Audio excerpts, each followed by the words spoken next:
Welcome, useful content community. Today we'll be talking about why the best ads are not ads with our special guest, Justin Beausoleil.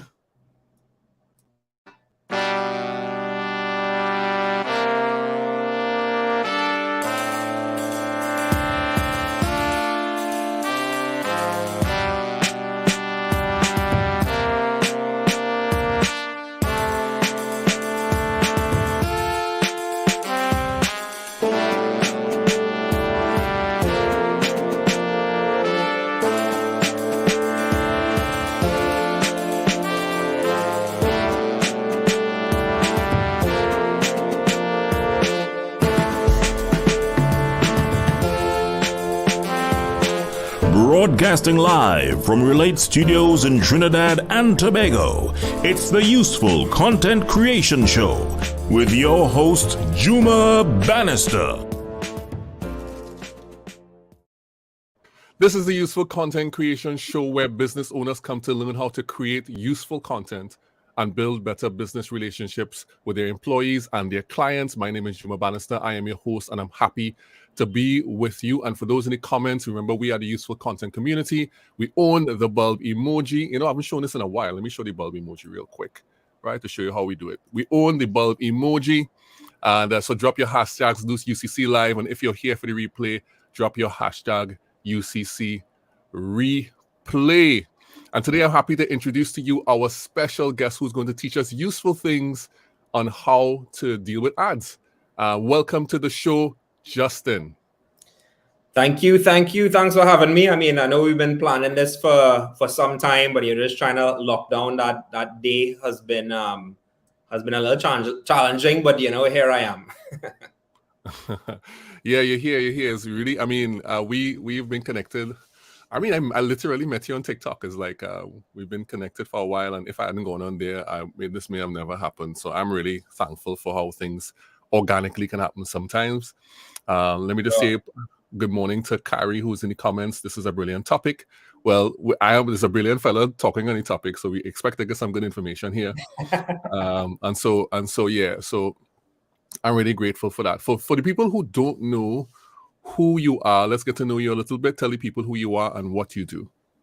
Yeah, sure. So the name is Justin. I mean, most people know my name is Justin from TikTok, but I don't really have my surname there, but it's actually Justin Beausoleil, which is French. Beau is beautiful and Soleil is sun. But of course, I don't speak French. So my teacher from Fatima was very disappointed, back in the day. And I'm a digital marketing director at an advertising agency based in the Caribbean. Basically, as a digital marketing director, I would lead a team of fellow digital marketing practitioners. Clients will come to us and they would have some sort of problem or some sort of goal, and we will craft whatever that strategy is. Using whatever is the available technology or social media, whether it's social, email, marketing automation, apps, whatever tools, just to sort of, target that audience and achieve whatever the goals are, In addition to my digital marketing director job, I'm also now for myself being a content creator. And I've been creating content on TikTok since I think October of last year, and it's been going good. So far so good. And it's a change for me in that I've usually been making content for clients, but more sort of behind the camera. But now I'm in front of the camera, which was a little sort of nerve-wracking at first. But it's been going well, and it's been well received, and yeah, so far so good. Yeah, it's been very well received. I did the calculations. You have the attention of 1.15% of the population. So that's just like it's like 15,000, just under 15,000 followers you have now. Yeah, so right, that's what you're capturing. If people think in terms of percentages, you'll be like, oh, how many people in Trinidad and Tobago do I really have? I think I'm getting a few. I know there's like a few in Guyana. So after Trinidad, the second biggest I think is Guyana. Right. I know I have some US, but that is sort of like diaspora Trinese or Caribbean people. So TikTok kind of knows, like the algorithm is kind of scary a little bit, you know, how well they know, you know, who to serve what content to is kind of crazy. Yeah, they have that thing locked down. Everybody trying to figure out to crack the code so they can use it as well. All right, so let's ask you the big question. What makes your content useful? What makes your content useful? I mean, I touch on this quite often, but the number one thing to have useful content is to lead with value. I mean, I just made a video about this quite recently. You know, content should educate, it should entertain, it should inspire, you know, it should move people in some way. You know, that is useful content. All right. Okay. Excellent. And I have one kind of final question for you on that. Remember that episode of the House Lime where you played Hardaway for like 8 seconds? Did that episode get claimed? When I played what? Sorry. Hardaway. What is love? Uh-huh. Baby, don't hurt me. It didn't. I think if you just sort of do a clip, you know, sometimes you could kind of get away with it, you know. Okay, just wondering that, what was the outcome of that mysterious thing? Yeah. All right, so let's jump into the main topic. Some people on LinkedIn are saying they're getting a blank screen. I'm just going to acknowledge them. Dyer saying that he's getting a blank screen. Okay. I'm going to assume that is LinkedIn trying to sort out their sort out.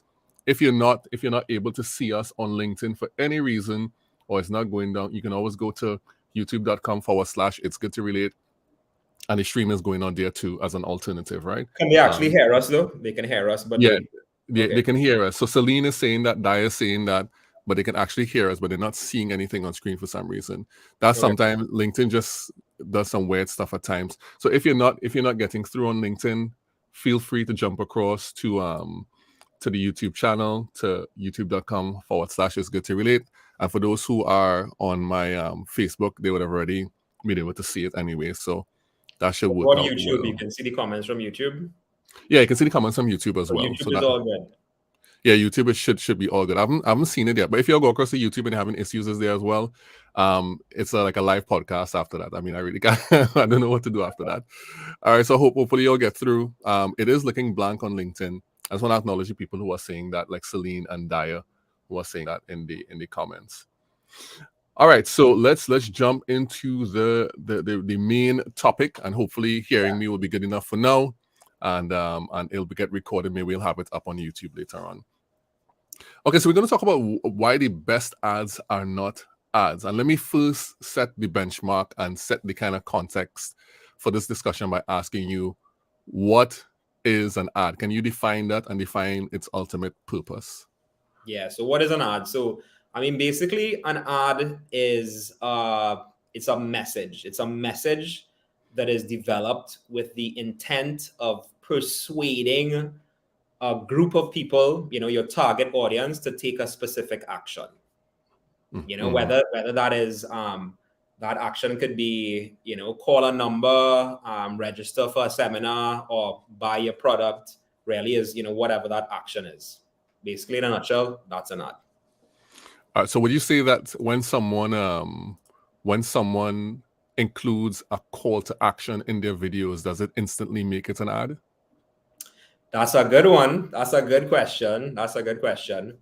I mean, you have different sorts of ads, right? You have sort of, it depends on what part of the journey, you know, that piece of content or that ad appears.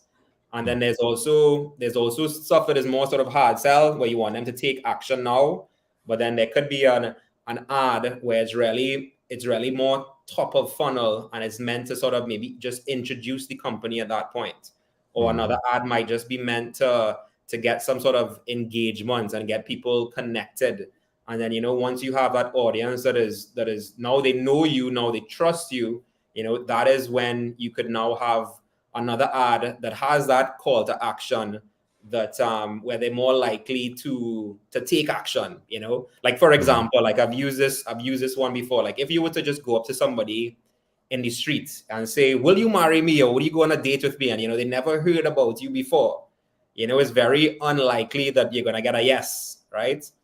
However, if you first introduce yourself and they get to know you a little bit, and maybe you start with a coffee, eventually you might get that date, or and then down the line you could actually ask them to marry you, but you can't jump the gun. And I think with advertising, people don't always think about that whole funnel going from a cold audience down to like a warm audience that is now ready to buy. Okay, so then I would ask the question, what does the content in the lead up to asking will you marry me look like?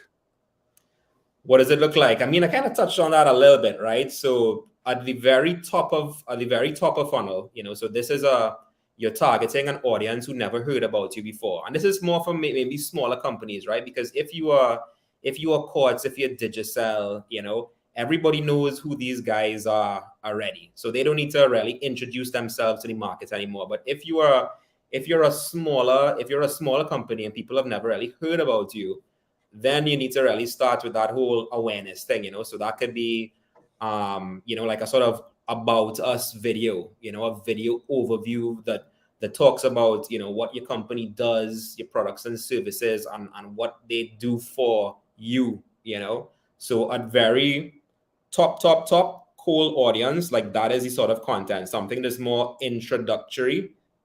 This is who we are, and this is what we do, and more importantly, this is what we do for you. This is the benefit to you, So that would be the very first thing, Once there's the introduction, now you can then follow up with other advertising, which is more of the line of getting into the specifics of your products and your services and that sort of thing. Lower down in the funnel, you can have things like customer testimonials. These are customers who have been dealing with us, with our products and our services, and they've had a great experience. Don't just hear it from us, hear it from them. So there are different sort of content pieces or advertising content that can be used depending on where someone is in that whole customer journey, from going from awareness to a customer and somebody who is like a raving fan. All right, that's great. So let's dive into now and talk a little bit about how do you construct these ads in a way that really don't make them ads even though they are ads. Is there a formula for that? Is there a specific way you can do it, or are there big considerations you have to take on? Right. So that's a good question, right? And let me just kind of set the scene a little bit, because this thing it's all about this term called selective attention, right? Selective attention. And basically what that is let's say you're in your car, you're driving, going down the highway, you're listening to music, but you're focused on the road. And then your passenger, maybe it's your wife or your daughter or whatever, says, "Oh, look, did you just see that? There was a clown on the side of the road juggling balls, with his nose and hair and everything. But you passed our clown straight. You didn't see it because you were looking dead ahead, And we sort of focus on what is important and we ignore the rest. Another example of that is, maybe you're at home and you're looking at TV, you're looking at the news, or you're looking at football or whatever you're into, and then somebody's talking to you and you're not even hearing them. And then you hear could be my example, and your wife says, are you listening to me? Did you hear what I just, and then all of a sudden you kind of snap to it, like, what's that? She's like, what I just asked you 3 times, like, did you see my cell phone anywhere or whatever? You know what I mean? Because you kind of zone out, right? So that is selective attention. Now, that is like a human thing, right? Even in the Caribbean, you would notice that if you record something at night, you don't even notice this. But when you play back the video, you're hearing crickets and all of those sounds that we hear in night, the frogs and the forest, and I mean, depending on where you're living, right? Yeah. But the night in the Caribbean is loud, but we don't hear it because of that same, it's so common, we actually don't hear it, right? Now, selective attention is also linked to banner blindness, right? So there's this terminology called banner blindness, which is basically, in the beginning, when banners were first introduced. I think the first banner was like in 1994. Well, just for people who don't understand what you're saying, what are banners? What is a banner? Right. So I am talking about banner advertising. So this is the little image that you will see on websites. If you go to any news website, you will see banners there. Even in social media, on Facebook or whatever, they used to put the banners to the side, but now they got a little smarter, and that's why they're now putting it in the news feed, because the same selective attention thing, right? They realized we were ignoring the little ads on the side. So they put the ads in the news feed, which is why most of these social media services now put the ads in the news feed, because that is where our attention is, right? So back to banner blindness now. So in 1994 is when the first banner ad was created, and apparently it had a whopping like 44% click-through rate, right? Fast forward to today, we are now overstimulated because there's so many ads, right? You just open up Facebook or any app you go to, there's so many ads. Every website has ads, right? But we are overstimulated, and we have learned to ignore these ads, these things that look like ads. So much so that the average click-through rate right now on a banner ad is something like 0.5%. 0.5%, right?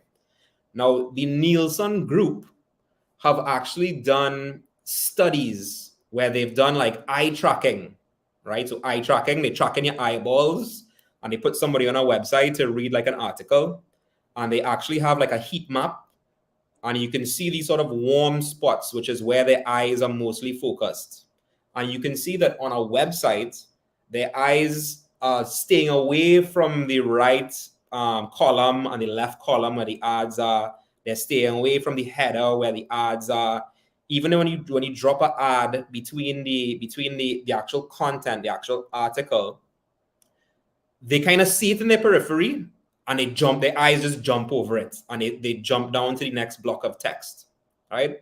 So we are now trained to know what an ad is, and we ignore it, right? So that is the whole thing about this whole thing. Oh, your mic is off. Yeah, sorry about that. That's Zoom training right there. So you're saying that over a period of time of digital banners or digital ads being in existence, because of the proliferation of how many there are, humans have learned to essentially tune them out. Exactly. And so it's much more difficult for you to use an ad and be successful with it, because of the human propensity to just say, I'm going to ignore that because that's going to try to sell me something. Let me actually go to the content that gives me value. Exactly. According to that same Nielsen study with the eye tracking, it is something like 65% of the time people ignore the ads. 65% of the time. Ooh. How do you explain that to clients? Like when they see low click-through rates and you start to say, well, that's just how it is. The thing is, right? So maybe that's an important question there as well, because the ads do work. People are clicking on the ads. The ads do work, even if it's 0.5%, but it's a numbers game, right? So you always have to have a certain budget, and then of course you get a better click-through rate depending on how good your targeting is, and then the type of ad. And I mean, that's kind of what we're here to talk about today as well, right? The type of ad. So like, how do you make an ad that doesn't look like an ad so people don't automatically skip it? Right. So let's get a little bit into that now, and look at the details and the minutiae of how to craft your ad so that people are less likely to ignore it, or less likely to use selective attention when it comes to seeing your ads. When somebody comes to you and they say, I want an ad, and you'll have the discussion, they know the ideal customer, they know who they're supposed to be talking to, they have this ad. What's the first thing that you say to them in order to find out how to approach creating this ad for this particular person? Right. So going back a little bit to some of the stuff that I touched on, which was at the very beginning when you asked me, like what is a useful ad, right? So it is about, understanding your clients, their product, their service, understanding the benefit of that product or service, or using your word, how is that product or service useful to the intended audience, right? Understanding that now and understanding who you're targeting, you can then come up with that useful content. Remember, I said the useful content is content to me that entertains, educates, informs, inspires, that sort of thing. So that is the angle you want to come with. Now, in terms of the actual look of it, we can get into that. Like how should this look? So you can split your digital advertising. There's the static stuff, which is usually a photo with some text on it. And then there's the video ads, which are getting more popular now. In terms of the image ads, there are things you can do, like don't use stock photography. Now, I know it's hard. I mean, it's easy. Like people, especially like in the agency world, it's easy to just go up on Shutterstock and pay for an image and pull it down. But the thing is, those stock photography looks staged. First of all, it's always hard to find people who actually look Caribbean. And then even when you find somebody who looks Caribbean, maybe the background is clearly not somewhere in the Caribbean, So people look at that and they can tell like what is a stock photo and what is a real photo, right? So you can actually take the photos yourself, especially if you're a smaller business and you don't have huge budgets to hire a photographer. Take the photo yourself. Use your phone to take the photo, Stay away from Canva and hold back from putting a whole set of text all over your ad, because that is a dead giveaway. A bunch of text with your logo. People love to put their company logo, in the advertising world. We laugh about this whole make your logo bigger thing, because every client always wants to have their logo bigger. Right. So yeah, keep it clean, have it looking as natural as possible, as organic as possible, as native to the channel as possible, Yeah. So you mentioned in there. Okay. So let's. There's a bit of a dichotomy happening, right?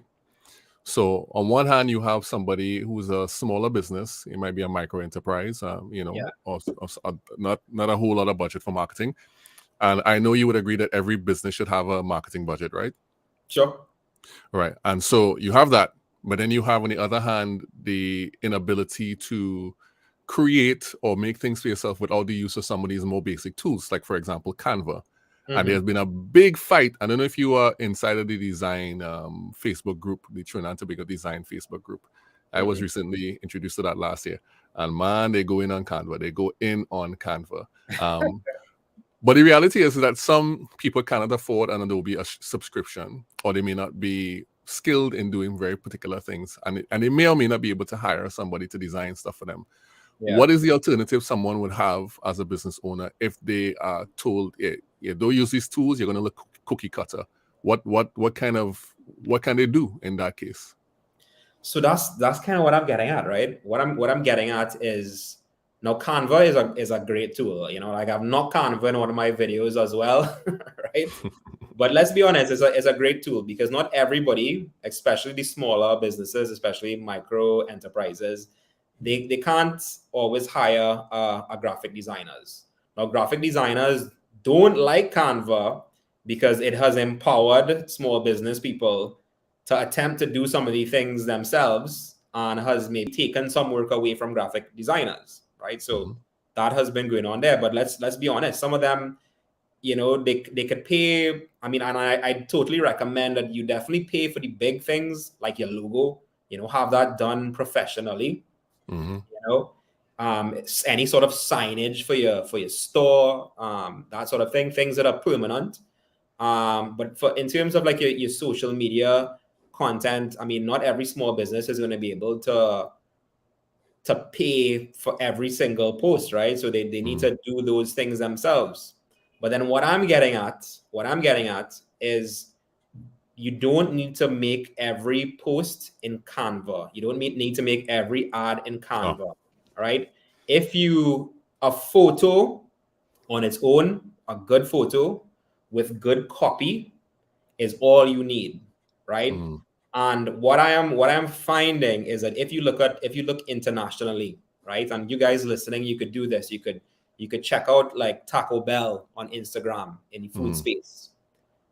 You would see a bunch of images and videos and very little text all over it. There's no company logo over it.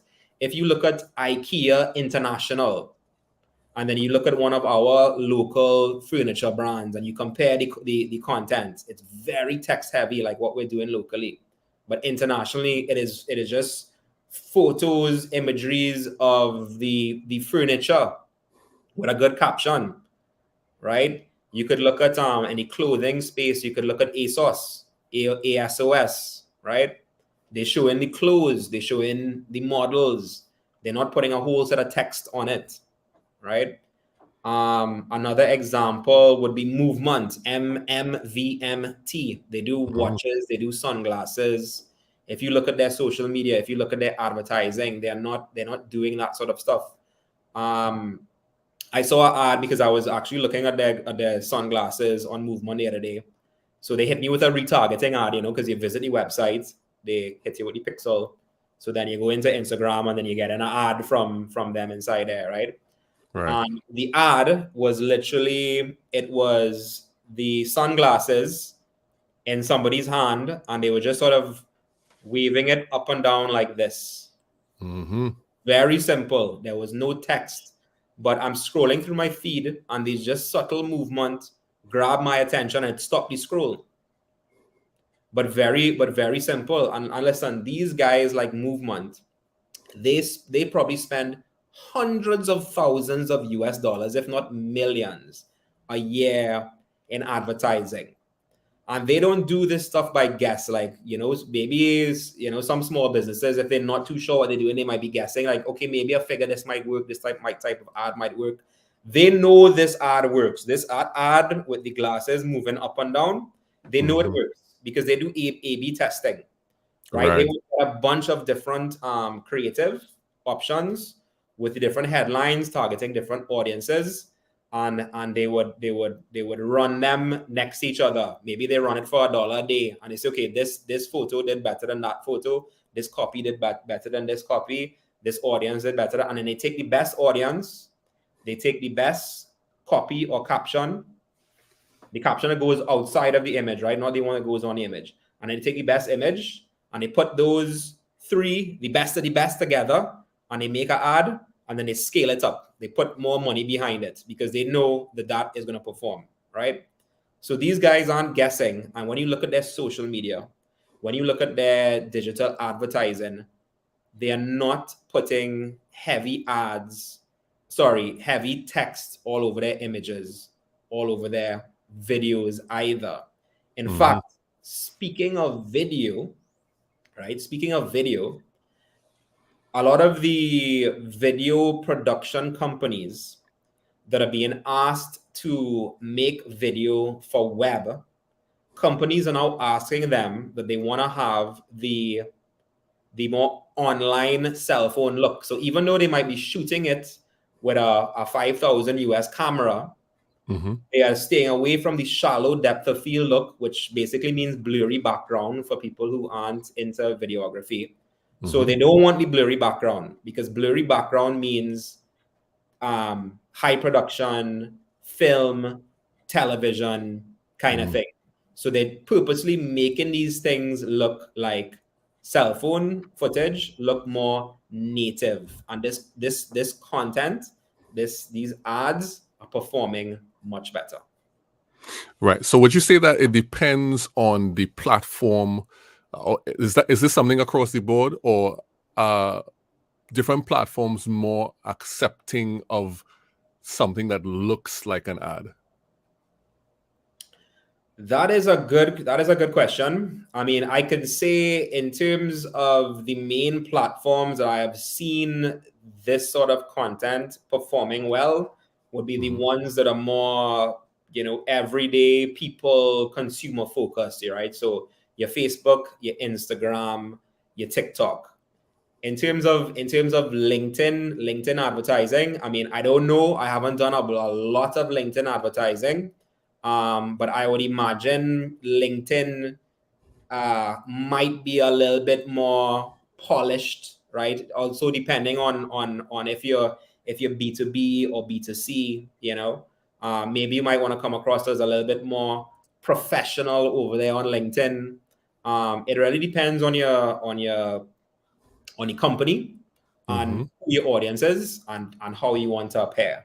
But in terms of Facebook, Instagram, and TikTok, for sure, you want to be relatable, you want to be authentic, and you don't want to look like you're selling.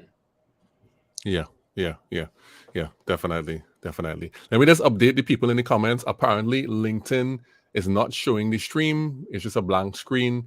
It's working fine on YouTube and on Facebook. So I would encourage people to go across to YouTube.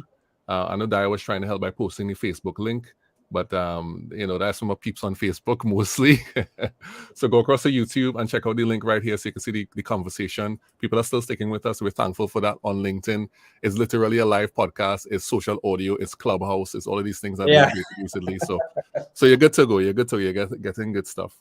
I was thinking as you were talking, is it that people have been trained, particularly in the Caribbean, to feel like more is more rather than less is more? That is, I think that's a good insight. What has really happened as well is we went from, and I guess this is the whole world, right? We went from where, companies were doing their big press ads. They were doing their press ads in the newspaper. They're doing their billboards. And then when we moved to social media, what agencies did and what companies did is they basically resized their press ads for social. So instead of the rectangular letter size, they resized it as a 1x1 square and they chuck it in Instagram. Not many are actually creating that native social content. And then, sometimes, agencies do, I think on the whole, people do know better. But then very often it's the client pushing for, no, we could I want to put some more information. Like, the graphic designer is always trying to pull out text, remove text from the graphic. And then the client is always trying to get more text in there. Yeah. And then get their logo a little bigger as well. Yeah. But then that's the thing. When there's too much information in an ad, people don't even see it because it's too hard to read and they just skip it. Yeah, just end up with one massive logo and a block of text. It's like exactly. It's a real interesting thing. I mean, I come from a print background, so I have seen a ton of print ads. And print ads too, there's some people who they lead with a massive image to capture your attention, and then they have like a headline and stuff. And I'm thinking about what are some of the things that small business owners can learn in order to create better ads. One of the first things that comes to mind is like copywriting. That's one of the first things that comes to mind. What recommendations would you make to small business owners for them to learn? What skills for them to be able to create these better ads that you're talking about? Right. Yeah, that's a good question for sure. Wow, copywriting. Copywriting, I think, is people don't talk enough about copywriting. I mean, I myself, I wouldn't say I'm a strong copywriter, but I know good copy when I see it. But definitely copywriting is important. And the best thing nowadays is the University of YouTube. You can literally go up there. There are whole YouTube channels dedicated to it. There is a girl, a Canadian or American girl that I subscribe to. I can't remember her name, but she calls her squad the Copy Posse. She has dark hair, right? She's dark hair. Yeah, sort of dark brown hair. And her content is the bomb. She has an amazing newsletter. She has some free workshops every now and then. And then, of course, they try to upsell you to the paid ones. But yeah, I mean, good copy is so important. Having a good caption, but the caption doesn't need to go on the image, right? Speaking of the image, instead of pulling stuff from Shutterstock, again, the University of YouTube, look at videos on mobile photography or mobile videography. Everything can be done nowadays from your cell phone, right? Mm-hmm. There was also a time when you needed a very beefy computer to be able to edit video. Now there are video editing apps right on your phone, you know. So yes, learn to write good copy. Learn to edit videos, and it doesn't need to be anything, you know, too in depth, right? Simple. It could be like a 5-second video, a 10-second video, a 15-second video, or like the TikTok length, which is the 30. You know, those three things are going to help you the most. Learn to take photos, learn to do video, and learn to write good copy. And then the only other thing that I would add to that is look for other businesses in your niche that are creating good content, and then you can draw inspiration from that, right? That is definitely like look for the best ones on Instagram, on TikTok, follow them, see what they're up to, test and learn, you know. But by not having to reach for Canva every time you have to post a piece of content, is going to speed up your whole process as well. You know, because you're not stuck in Canva working for 1 hour or whatever to create some image when a photo is probably enough. To add to that, another way to actually approach this thing is, you don't want to, okay, like what products am I featuring today? Okay, let me I was selling this mouse, you know, so I will take a photo of this mouse today and then I post it today for today. No, that's not the way to approach it. You need to approach it as creating a bank of content. You know, so you sit down, what are my products that I want to feature? And you list out your products. You list out your shot. You create a shot list. You come up with the scenario, whether it's like on a beach or wherever you want to take these photos, and you take everything one time, and you have like a bank of content, photos and little video clips. And every 3 months you can now update it to something new. You know, so you always have real content that's ready to go, and really all you need is a good piece of copy that goes above it, you know, in the caption area, and at most on the image or the video, maybe one quote or one line of text, but keep it simple. As I said, Taco Bell, IKEA, ASOS, MVMT, Barna Brand. There's so many companies that are just doing a real good job in this space right now. Yeah. It seems to me like you're talking about like actually having a plan. Like people need to plan this stuff. You know, yeah, I think what you're saying is very excellent. I think that's something that when you're starting off in business, you're not really thinking about some of those things. Yeah, you're thinking about how you're going to pay the bills and they just keeping the doors open sometimes. And you often have an opportunity to think about, oh, I need to market, or my pool of friends will run out, or there's competition. You don't really, you're focused on those things. And I know we can't really get into making a marketing plan and all that drama. But in addition to, by the way, let me just interrupt myself. The person's name, the copywriter, I figured out who it was. Her name is a YouTube channel, Alex. That is it. Yes. Yeah. Tony. Yes. Yeah. So you can go check her out for copywriting. I actually follow on YouTube, which is interesting because she does a really good job. Yeah. So I was saying that you don't have time to think about dealing with these small things. In your estimation, from your experience, what is like the one thing that somebody could do that will really move the needle or make their I know there's no magic bullet, no silver bullet, but what is the one thing that they could do that would make the biggest difference in just adjusting their ads? Like the one thing, if they had to choose out of all of this stuff you suggested, if they had to do one thing, what would that be?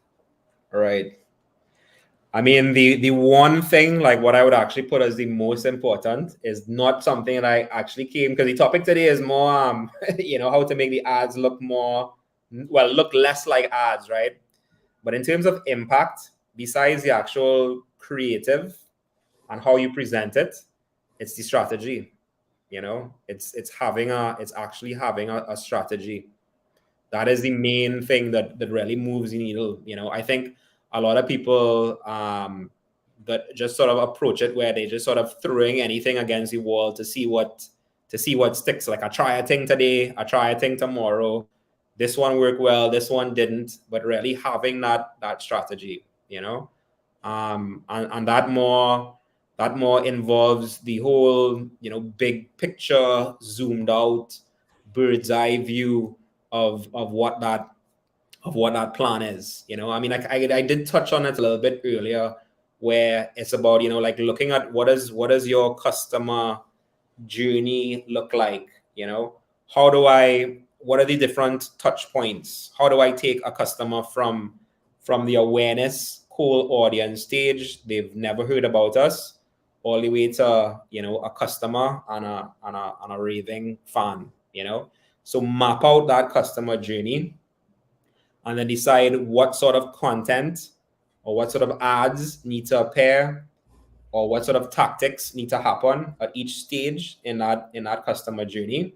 And then that is going to give you the big picture view, and then what sort of content that you need to create. And then there's besides the whole digital strategy, which involves everything, because your websites would be involved, your social media would be involved, your digital advertising would be involved, email marketing could be involved, right? Besides that, then there's also your content strategy, which comes out of that. And then for your content strategy, then that's where you would be looking at, what are my content themes? What are my content pillars? And you could think about your content themes as basically different categories. You have 5 buckets of content. So I know I need to create, awareness content. I know I need to do customer testimonials. I know I want to do how-tos for engagement.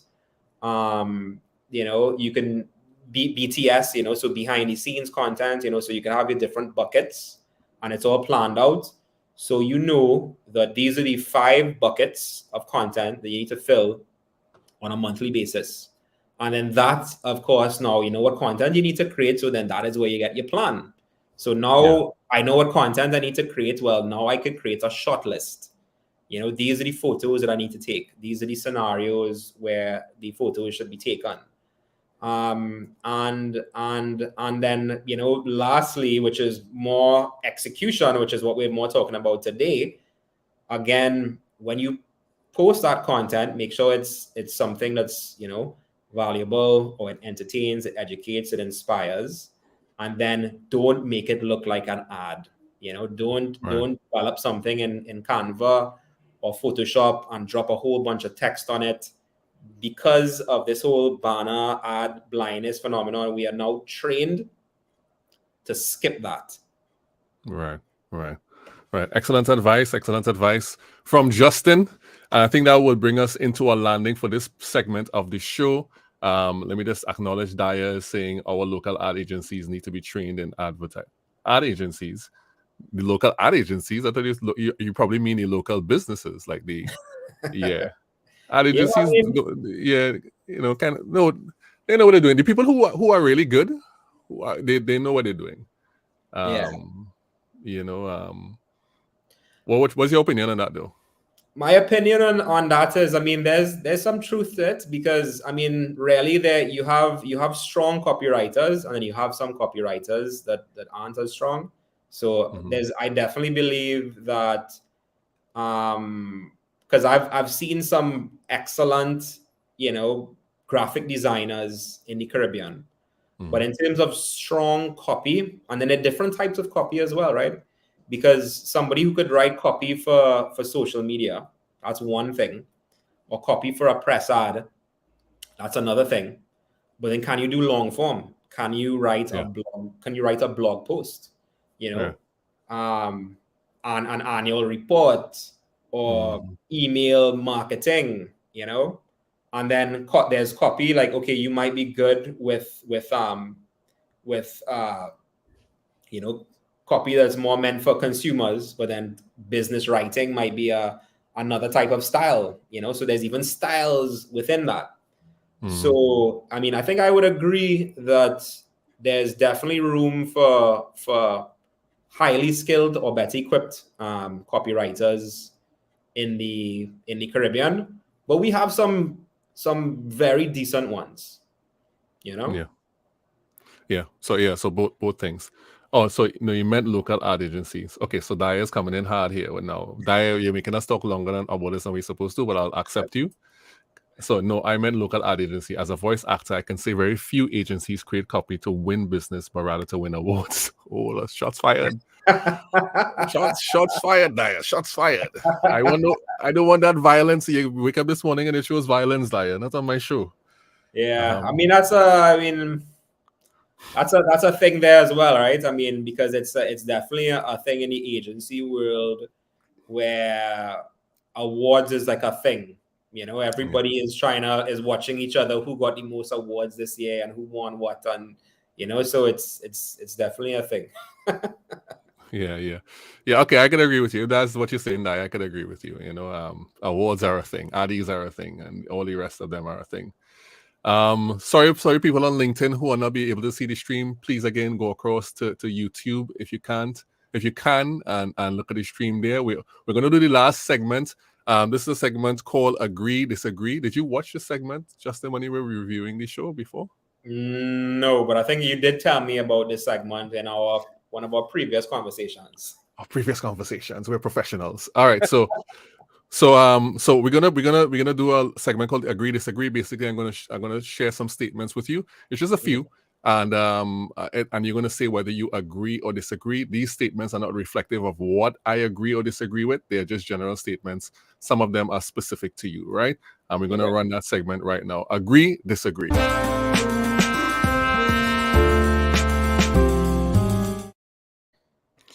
All right, so agree, disagree. And this is a question that I ask everyone, and I'm going to ask you. Agree, disagree, Justin. Passion before skill. Passion before skill. I feel like I need some context though. No context. Passion before skill. Agree. What carried you over to the agree side? I mean, I think you need to be passionate. They sort of link together, right? Because to be really skilled, in something takes time and effort and dedication and blood, sweat, and tears sometimes. And before you can even get skilled in that thing. And to stick to it, you need to be passionate about it. Right. Okay, great. All right, agree. Was that? You want to know if you pass that test? That's how I did gymnastics in my head, and then that's how I got the passion. Yeah. It's a catch-22 to some degree. Yeah. All right. Next in line, agree, disagree. Digital content is easy to create, but hard to be successful at. Oh gosh, agree. I don't even need to think there. All right. Okay, good. So you know how it goes, right? All right. Next one, agree or disagree. Timing is critical when creating content. Timing is critical when creating content. I think I think it depends, right? Because there's some content that I could develop today, and I could publish it, 2 months from now, and it may still be relevant, right? I think the timeliness comes in when maybe you want to leverage some sort of borrowed interest. So for example, when KFC raised the price of their well, not raised because it went from $3 to $2. Yeah, for as I said in my video, when they raised the price or whatever, there was this everybody doing the memes. I even did my little video, and then Mario's had a video. I think it was the next day where they showed, oh well, we have loads of ketchup, and there was like a video where they dip in the pizza into some ketchup. Now that's a sin to me. Like, put ketchup I don't. Yeah, right. So I saw that and I cringed, but yeah, I mean, it was timely. timing was perfect. They didn't stick. The next day that video was out, and everybody who loves ketchup on pizza thought it was brilliant. Yeah. Everybody who loves ketchup on pizza. I was like, oh my goodness, what is happening here? As a sin. I mean, it's almost like the pizza was a receptacle for eating ketchup. That's what it was like. Yeah. You know, you use pizza as a ketchup cup. I memean, whoever want to put ketchup on a pizza, let them do that, but I don't want it. But you do your thing. You do your thing. remember back in the days when it used to be like the swirl used to kind of go in a circle, like go around, and it used to go and you gotta get your swirl perfect.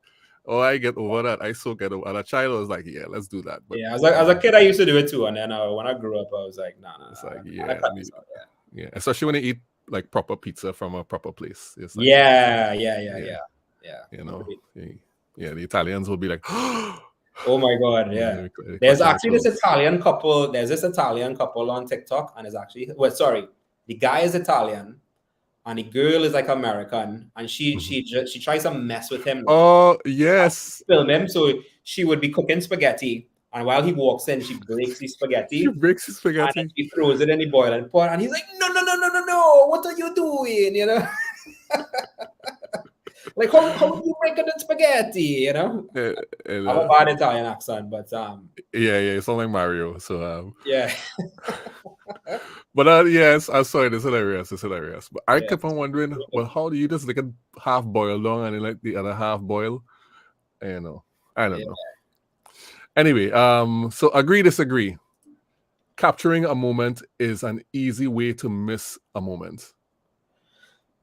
Well, this is more about life you're talking about here. You're talking about like if you're in a festival. I mean, this thing, like, I don't even know if young people have experiences again, because there was when I was in my sort of party days, and going to like big fests or whatever, you're partying, you're jumping up with your friends or whatever. But now, like these big concerts, I see everybody with their cell phone out, and they're like filming me. And it's not like they capture a moment and they put the phone back in their pocket. They're literally standing there with their phone in their hand, just videotaping the whole thing.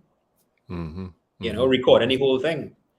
Yes, that is I agree. That is the best way to miss a moment. Yeah, and in terms of creating content, is like there's a battle. Do I experience this firsthand? And there's some things that are like that. I mean, it'll be real hard if you were a father in the operating room and your wife was going in to birth a baby, and you had to be you had to experience the moment but have the camera at the same time. It'd be kind of rough, Yeah. But a good example of that. So Casey Neistat, who is huge YouTuber. I think most people might know him. I mean, he kind of almost invented like the modern day vlogging style. Yeah. He kind of touched on this a little bit because he's a vlogger. He always has his camera out, so he would go on a trip he's always thinking about creating content, so he's on a holiday with his wife and his child, and it's hard for him to put away the camera and join them because he knows like, well, this is content, so he's always trying to capture. It's like a battle. So yeah, that could happen. Yes, it's a battle, and you have to resolve in your own mind what you should do and you shouldn't do. That's a personal thing for everybody. But let's just say if you do it too often, it could become dangerous. That's why Casey almost got divorced. And so on. Anyway, last one. On social media, you grow more from doing rather than consuming. Whew, that is a real important one you just dropped there. That's a real important one you dropped there. For sure, right? For sure. In fact, there is this thing where, and I do it all the time too, right? Even before, when I had my podcast, before I launched the House Lime, there's learning and consuming is a form of procrastination. I need to, before I start creating content, I need to do a course. I need to buy a camera. I need to learn to do this. I need to buy myself a light. I need to get this, that, or the other, right? That in itself is a form of procrastinating. And then also consuming too much content, that could just be overload. There's so many people that look at these let's say photographer YouTubers or videography filmmaking YouTubers, and they deep down inside their biggest dream is to be a YouTuber or to create content, but they are just stuck consuming. And they want to get around to doing it. One day they're going to create that video or buy a camera or do whatever, but they're just sticking because they are just consuming. So even for me, right? Because yes, I'm creating content for TikTok, but then I find myself, I don't know if it's the same with you, but I find myself scrolling on TikTok all the time.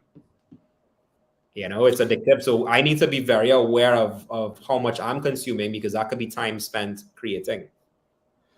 Yeah, definitely. I mean, I tend to have this cycle where I learn one thing and then I try to implement it almost like in quick time.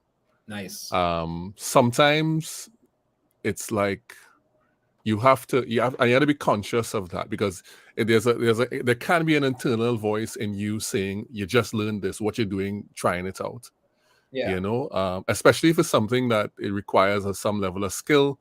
Like I could learn about, I don't know, you can learn about funnels yesterday and then share about it today. This is what I've learned. It doesn't mean that you created funnel. You're not Russell Brunson. But even with the having learned it, you could talk about it. It's fine to share it. And so you exercise that. You share with other people. You create more space for yourself. And then if the more something comes out of you, the easier it is for you to understand. When you have to explain something, it's easier for you to understand. So you learn in that cycle too. So actually sharing the thing makes it easier for you to then be better at it. Yeah, for sure. So yeah, I mean that has been huge for me for TikTok, right? Because I've been doing this thing for like 14 years, right? So I have my experience on whatever, but certain topics that I want to touch on that I might not be the strongest in. So like, well, let's say it's copywriting, for example, or mobile photography. If I need to do a video on that, then there's some research that I'm doing, right? I'm actually doing research. I'm Googling, I'm finding blog posts, I'm watching videos. And then I sort of, take the best of the bits that I've learned and I put it together into a video that I think is going to be easy for people to consume. But then, so I'm teaching, but then in some cases, I'm learning as well, Yeah, definitely. I think that's an important part of the process. Well, we have come to the end of the Useful Content Creation Show for this day. And we want to thank Justin so much for coming on and being here with us. Let me just share some of Justin's social media handles. Justin is at JustBo everywhere, like IG, TikTok, Twitter. I guess you're most active on Twitter, on TikTok these days. Yeah. So if you follow me, TikTok is definitely the place. Instagram, you could follow me there, but it's more sort of casual over on Instagram for now. But yeah, TikTok is more the place. Right, so TikTok is the place to go, and trust me, you're gonna enjoy yourself when you get across there with Justin's content. And then I realized that you have a YouTube channel, not the House Line, but you have your YouTube channel, which is your name. I do. I have 2 videos up in there, but I've been sticking. But I actually have a script written now for another video that I want to record. Hoping to record it this weekend. Let's kind of see how that goes. But I really want to step it up with my YouTube for more long form type content. Yeah, excellent. And you told me that previously. So people, if you want to flip a coin and see if you will post a video or not in the coming week, go ahead and subscribe. I'm sure if not coming week, you'll get a rhythm, because with all these things is a rhythm. Once you get into the flow, you're able to do it. Any last words to share with the people before we go, Justin? Nothing. I mean, thanks for having me. Also, that trailer video that you did on TikTok this morning was brilliant. If people watching haven't seen that, go over to Juma's TikTok and look at the trailer that he posted earlier today. It is amazing. In terms of final words, follow me now. Follow me now. Yeah. Definitely. Since Justin didn't mention it, you could go across and follow me on TikTok too if you so desire. I don't usually promote myself, but since he mentioned it, and that was a risk. That was a risker. Came on relevant.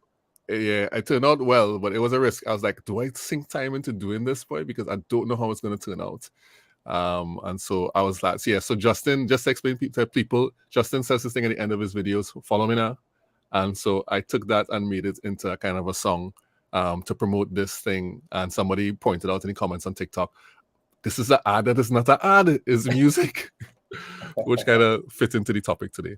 Thanks again, Justin, for coming. I appreciate that so much. And thanks, people in the useful content community, for being so great and for sticking with us, especially people on LinkedIn who did not have any visuals. If you want to watch this, go ahead and look at it on YouTube or on LinkedIn. The video should be there by then. Until the next time, this has been the Useful Content Creation Show, and keep creating useful content. Bye, everyone.